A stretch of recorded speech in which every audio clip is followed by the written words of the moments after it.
So you want to set short-term goals. First and foremost, what are they? What is a short-term goal? Well, typically a short-term goal is going to be what it sounds like, short-term. So anywhere from, about 90 days up until about 6 months. It's not super long out into the future. It's something that feels really, really attainable. A short-term goal should tie into our longer-term goals and our vision. For example, a long-term goal or a longer-term goal might be something like, I want to run a marathon.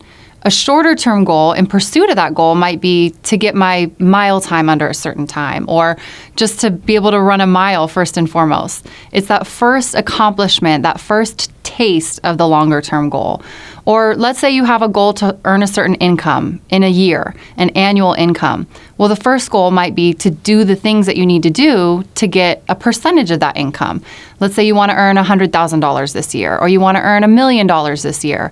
A shorter term goal might be, what do I need to do in order to accomplish and achieve or earn a fraction of that goal this week or this month? So how do we actually set these? How do we make them come to life? Well, first and foremost, you got to establish what it is that you want. What is that goal? And then we want to write it down. There's so much power in written goals. There's this acronym for goal setting that you may have heard before. It's called S.M.A.R.T, S-M-A.R.T. You want to have a goal and put it into this framework. The S stands for specific. We always say the more specific, the more terrific. It has to be measurable. You have to be able to measure your progress. There should be a number attached to the goal. A lot of times we'll hear people say, I want to make more money, or I want to have more time, or I want to have richer relationships. And all those are great ideas, but unless they're measurable, they're not truly a goal because there's no way to create an action plan. So they need to be specific and measurable, and then they need to actually be attainable. They need to feel like something that you can actually achieve.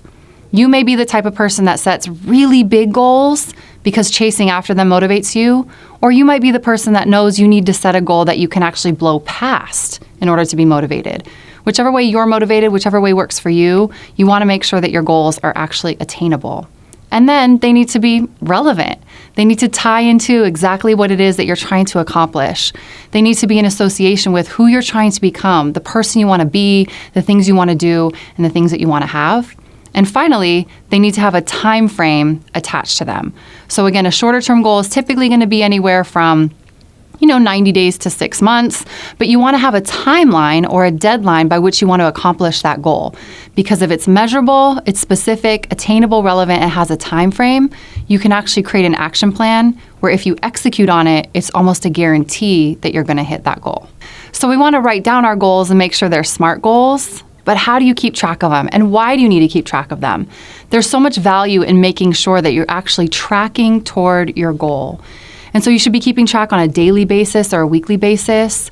We talk to our clients a lot of times about the concept of goal periods, breaking a longer time period into smaller bite-sized pieces where you can accomplish little increments towards your goal in a smaller amount of time, but tracking as you're going, tracking progress, writing that down. You want to celebrate the wins. Make sure that as you're moving towards your goals, you're actually giving yourself credit for the things that you're accomplishing. It's very common that when we're setting big goals, we're probably going to fall short one time or another.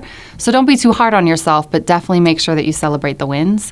And then finally, one of the most important things you can do in order to ensure that you accomplish your short-term goals is to share them. Share them with an accountability partner, with a partner, with somebody that you trust, somebody that you know is going to encourage you. Be careful that you don't share them with a dream squasher, but do share them with someone that can help keep you on track, that can remind you of where you want to go and make sure that you're tracking toward it. And one of the most important things to remember when it comes to accomplishing our goals or working toward our short-term goals is to just control the controllables. There's so many things outside of our control, including sometimes our actual goals. We can't control if our boss is going to give us that promotion. You can't control if that publisher is going to pick up that book or if you win the New York Marathon. But you can control the activity that you put toward that goal. You can control the time that you spend on the goal. And you can control your attitude in pursuit of that goal. So as you're going after your short-term goals, make sure you write them down, you keep track, share them with a partner, and just control what you can control and have fun along the journey.